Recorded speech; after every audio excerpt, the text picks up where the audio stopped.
Gálatas, capítulo 1. Prefácio e saudação. Paulo, apóstolo não da parte dos homens, nem por homem algum, mas por Jesus Cristo e por Deus Pai, que o ressuscitou dos mortos, e todos os irmãos que estão comigo, às igrejas da Galácia.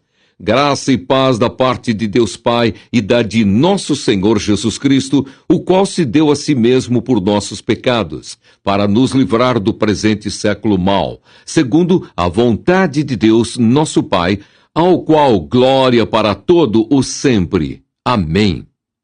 A inconstância dos Gálatas. Paulo vindica a autoridade divina do seu apostolado e da sua doutrina. Maravilho-me de que tão depressa passasseis daquele que vos chamou a graça de Cristo para outro evangelho, o qual não é outro, mas há alguns que vos inquietam e querem transtornar o evangelho de Cristo. Mas ainda que nós mesmos ou um anjo do céu vos anuncie outro evangelho, além do que já vos tenho anunciado, seja anátema. Assim como já vô-lo dissemos, agora de novo, também vô-lo digo. Se alguém vos anunciar outro evangelho, além do que já recebestes, seja anátema. Porque persuado eu agora a homens ou a Deus? Ou procuro agradar a homens? Se estivesse ainda agradando aos homens, não seria servo de Cristo. Mas faço-vos saber, irmãos, que o evangelho que por mim foi anunciado não é segundo os homens, porque não o recebi, nem aprendi de homem algum, mas pela revelação de Jesus Cristo. Porque já ouvistes qual foi antigamente a minha conduta no judaísmo, como sobremaneira perseguia a igreja de Deus e a assolava.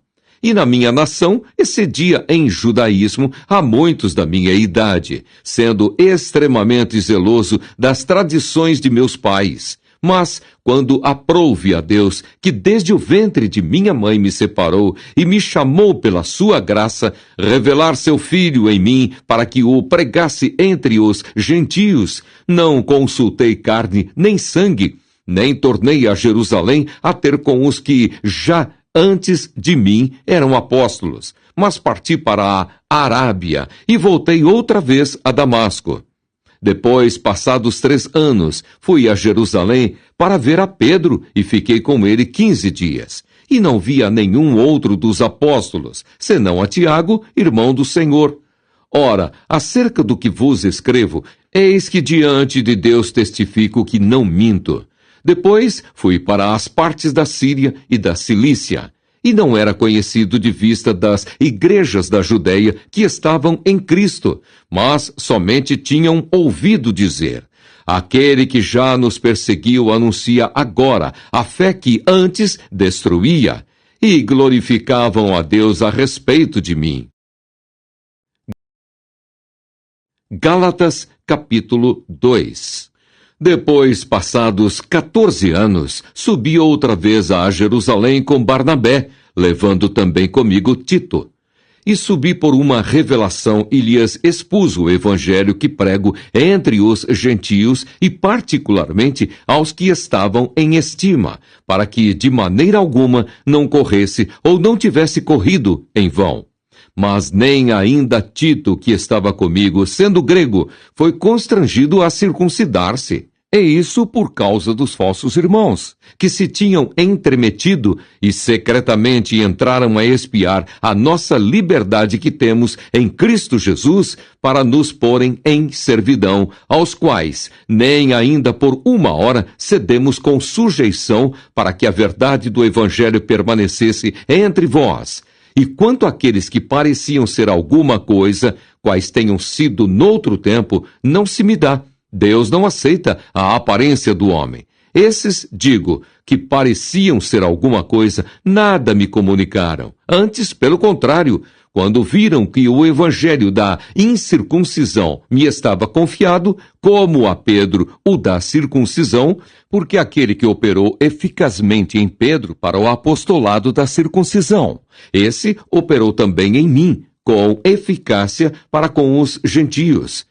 E conhecendo Tiago, Cefas e João, que eram considerados como as colunas, a graça que se me havia dado, deram-nos as destras em comunhão comigo e com Barnabé, para que nós fôssemos aos gentios e eles à circuncisão, recomendando-nos somente que nos lembrássemos dos pobres, o que também procurei fazer com diligência. E chegando Pedro a Antioquia, lhe resisti na cara, porque era repreensível. Porque antes que alguns tivessem chegado da parte de Tiago, comia com os gentios, mas depois que chegaram, se foi retirando e se apartou deles, temendo os que eram da circuncisão. E os outros judeus também dissimulavam com ele, de maneira que até Barnabé se deixou levar pela sua dissimulação. Mas quando vi que não andavam bem e direitamente conforme a verdade do Evangelho, disse a Pedro, na presença de todos: se tu, sendo judeu, vives como os gentios e não como judeu, por que obrigas os gentios a viverem como judeus? Nós somos judeus por natureza e não pecadores dentre os gentios, sabendo que o homem não é justificado pelas obras da lei, mas pela fé. Em Jesus Cristo, temos também crido em Jesus Cristo para sermos justificados pela fé de Cristo e não pelas obras da lei, porquanto pelas obras da lei nenhuma carne será justificada. Pois se nós que procuramos ser justificados em Cristo, nós mesmos também somos achados pecadores, é porventura Cristo ministro do pecado? De maneira nenhuma. Porque se torno a edificar aquilo que destruí, constituo-me a mim mesmo transgressor. Porque eu, pela lei, estou morto para a lei, para viver para Deus. Já estou crucificado com Cristo e vivo, não mais eu, mas Cristo vive em mim, e a vida que agora vivo na carne, vivo-a na fé do Filho de Deus, o qual me amou e se entregou a si mesmo por mim. Não aniquilo a graça de Deus, porque se a justiça provém da lei, segue-se que Cristo morreu debalde.